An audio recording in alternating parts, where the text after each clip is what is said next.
The Lord be with you. And with your spirit. A reading from the Holy Gospel according to Matthew. Glory to you, O Lord.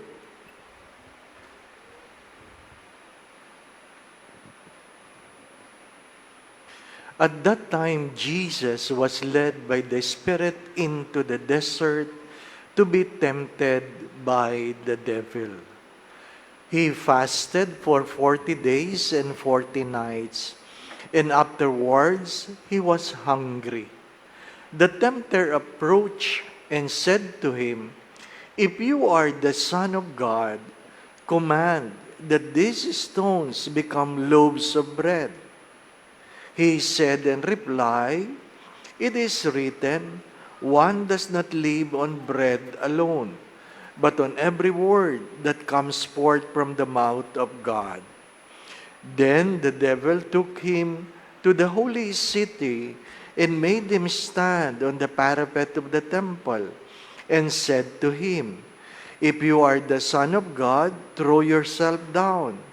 For it is written, He will command His angels concerning you, and with your hands they will support you, lest you dash your foot against a stone."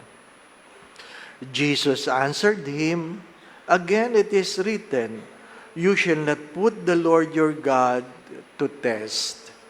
Then the devil took him up to a very high mountain and showed him all the kingdoms of the world in their magnificence.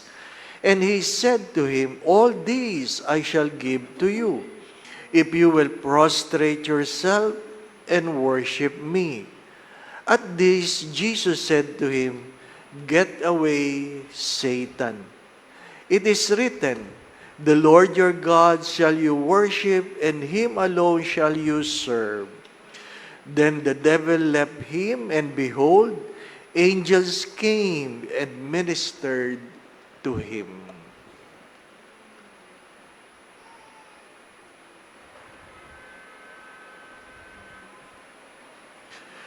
Brothers and sisters, the Gospel of the Lord. Praise to you, Lord Jesus Christ.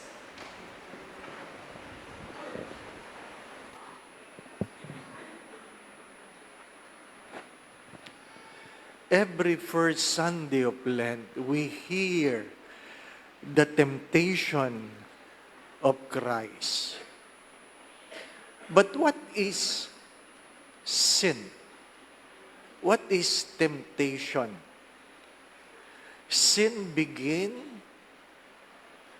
when we make ourselves the criteria of what is right and wrong.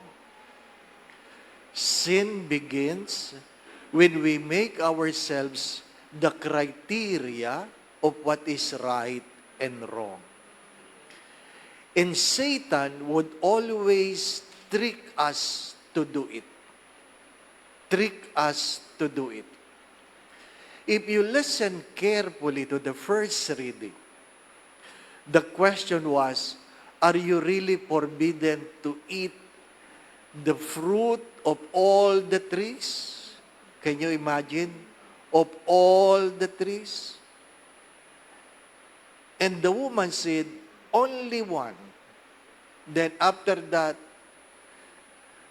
Eve made the reasoning, and Satan questioned the words of Eve by saying, "You are not going to die." And then the woman doubted her words. Para mas maliwanag, yung mga may sakit sa puso dito, may mga hypertension, may mga bawal. Ano pa? Hindi ko na ipapataas ang kamay. Ha? Ang tanong ay, talaga bang bawal kumain ng taba? Hello? Sinabi po bang bawal kumain ng taba? Sumagot kayo. Ha? O, di ba? Hindi sinabi na bawal kumain ng taba. Sa madaling sabi, pwede. Di po ba? Pwede. Gaano karami? Ha? Gaano karami? Ang sagot ng doktor ay, in moderation. You heard those words. Kahit diabetic ka, bawal ba talaga ang matamis? Hindi naman, in moderation. Tama po ba? Yung mga may sakit. Hindi po ba, no? The question is, what is moderation? Ano yung konti lang? Gaano ka-konti yung konti? At doon tayo nagkakatalo. Hindi po ba, no? Pwede ba mag-inom? Pwede. To drink is wise. To drink is good. To get drunk is unwise. From the book of wisdom. Hindi po ba, no? So, pwede mag-inom. Wag lang maglalasing. Nagkakaintindihan po ba tayo? Pero ang tanong, pang ilang taga yung ikaw ay malalasing? Ha? Yung mga manginginom dito, hindi nyo alam. Hindi nyo alam. Palagi nyo sinasabing, kaya pa. Hindi po ba, no? Kaya pa. Kaya pang alin? Tumayo, maglakad, mag-drive. Kaya pang ano? Hindi po ba, no? When we make ourselves the criterion of when is enough, enough, then that is the beginning of sin. Nung kayo'y kinasal, yung mga may asawa dito, sinabi ba talaga ni Father, bawal ang lalaking tumingin sa ibang babae? Hello? Taas ang kamay. Sinabi po ba? So, pwede. Di ba, no? Gaano katagal ang tingin? Yun ang tanong. Di ba? Gaano katagal ang tingin? Ha? At ano ang iniisip mo habang ikaw ay nakatingin? Yun ang tanong. Di po ba, no? Nakatingin lang Di ba? My dear friends, my brothers and sisters, sin begins when we begin to make ourselves the criterion of what is right and wrong. Masama bang magbigay? Hindi. Di ba? Lahat naman may porsyento sa kontrata. Nakukuha po ninyo? Simula sa itaas, may cut sila. Kaya tama lang na may cut ako. Hindi po ba, ano? Masama ba yun? Na may cut ako. And I can provide for my family a decent home. I can make my wife happy because she can buy a beautiful bag. Di po ba, ano? And I even donate to the church. Saan mo kinuha? Ha? Yung cut mo. Cut mo sa flood control. Naintindihan po ninyo? The criterion. The criterion, my dear friends, my brothers and sisters. And we can always find reason to justify what we do. Punta tayo sa gospel. Ang dami ng reflection dyan. Masama bang gawin na tinapay ang bato? Hello? to make bread out of stones? The answer is no. That temptation is all about priorities. It's all about priorities. And many times I have said this, when priorities are clear, decisions are easily made. Have you asked the question, can God really be tempted? Hello? Mag-isip naman kayo. Can God really be tempted? No. Then why he is being tempted by Satan if he cannot be tempted? Isip. Hello?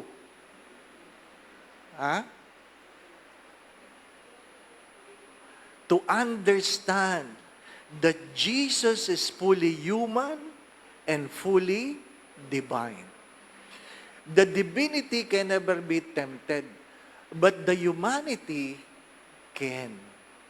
Bakit? Nagugutom ang pagkatao. Jesus was not tempted being God. He was tempted being human. The temptation is not being God. The humanity in Him that all of us belongs because we are all human.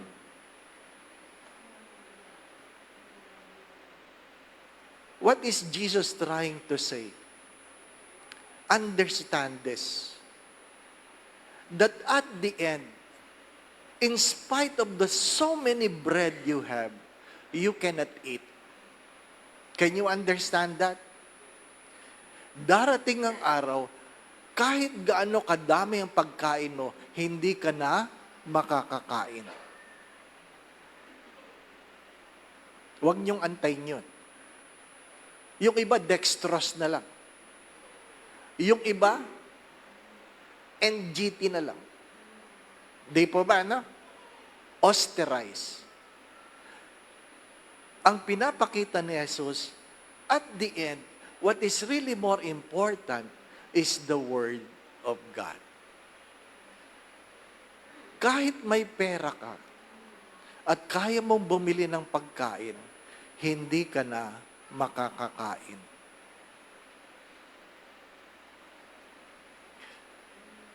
Maliwanag sa isip mo dapat kung ano ang iyong prioridad. What is the temptation of jumping from the parapet to be catched by the angels? It's the temptation to be recognized. Why? Because Jesus has been trying in all His humanity to be hidden. Don't tell this. Keep it in yourselves so that He can continue to minister. The temptation to be recognized. Yung bang pag nag-donate, gusto nakasulat ng pangalan. Maraming yan. Yung pag nag-donate, may video. Yung pag nagbigay, may picture. Yung pag nag-serve, kahit sa simbahan, gusto sikat. Nakukuha po ninyo? Minsan, nagtatawa na kami mga pari. Sorry hindi naman dito siguro sa Greenbelt. Ano po? Naalin? Aba, inuunahan ng commentator ang kanilang pari. Ano po? Inuunahan. Nakalimutan ng commentator, nagsiserve siya. Hindi po ba, ano? Pagkamisan nga, yung lektor hindi nag-practice. At lumipad ang page ng leksyonary. Hindi makita kung anong babasahin. Kaya ang binasa niya, yung gospel. Sabi ni Father, ano pa babasahin ko? Binasa mo na. Para lang may mabasa. Di ba? Ano? Maraming naglilingkod na gano'n. Di ba? Ayaw kong tumabi kay Father Day, magbigay ng communion. Kasi ayaw pumila sa akin ng tao. Di ba, ano? Sabi nga nung Ash Wednesday, sabi nung isang servant, parehas lang pong abo dyan, abo rin nito. Di ba, ano? My dear friends, my brothers and sisters, the need to be recognized. That's the temptation. And third, do not forget this. The Shema of Israel, you shall love the Lord your God with all your heart, with all your soul, with all your strength, and with all your mind. No one else. And Satan was tempting that I will give everything to you if you worship me. And most of the time, some people sold their soul for temporary joy. Hello? Pagka minsan nakakalimutan natin na may Diyos. Mabuti pa, galing ako sa Israel, kausap ko yung isang Muslim. Niloko siya ng isang Katoliko. Niloko. Kilala ko pa man din ang nanloko. Yun ang nakakahiya, di po ba, anak? Nung kinukwento niya. At ang sabi niya, well, I believe there is a God. Napahiya ako. I believe there is a God. Can you imagine a Muslim brother have said that to a Catholic priest? I believe there is a God. Huwag kayong makakalimot na mayroong Diyos. Ang panandaliang kaligayahan na meron ka, mabili mo man na sasakyang may payong o payong na may sasakyan. Hindi ko ba alam, ano ba mahalaga? Yung payong o yung sasakyan? Di ba ba? Ano? Ha? Napanood nyo siguro yun, di ba ba? Ano? Hindi ko maintindihan. Ano ba ang binili dito? Yung payong o yung sasakyan? Ha? Whatever reason, di ba ba? Na ang sasakyan ay merong champagne glass. Ano ba? Mga minamahal na mga kapatid, sabi nga ng estudyante, no, ako ay chaplain ng PUP, Father, kasalanan bang yumaman? Hindi. Kasalanan bang magdasal yumaman? Hindi. Pero tinanong ko, bakit mo gustong yumaman? Sabi niya, Father, magkaiba na umiiyak ka sa loob ng kotse kumpara sa tricycle. Sabi ko, parehas lang ngayon. Umiiyak ka rin, di po ba? No? But my dear friends, my brothers and sisters, do not forget this. What are your priorities? Why do you want to be recognized? And third, do not forget that there is a God. Amen. Again, my brothers and sisters, do not forget this. You will never be saved by the food you can eat. You will never be saved by what you can eat. Second, regardless of how many honors you receive, titles, recognition, adulation, you will not be saved by that. And lastly, do not forget this. What profit a man if he gains the whole world but loses his soul? You can have the world but loses your soul. You end up away from eternity. The Lord be with you. And with your spirit. And may Almighty God bless you in your family, the Father, the Son, and the Holy Spirit. Amen. The Mass has been offered. We go in peace to love and serve the Lord. Thanks be to God.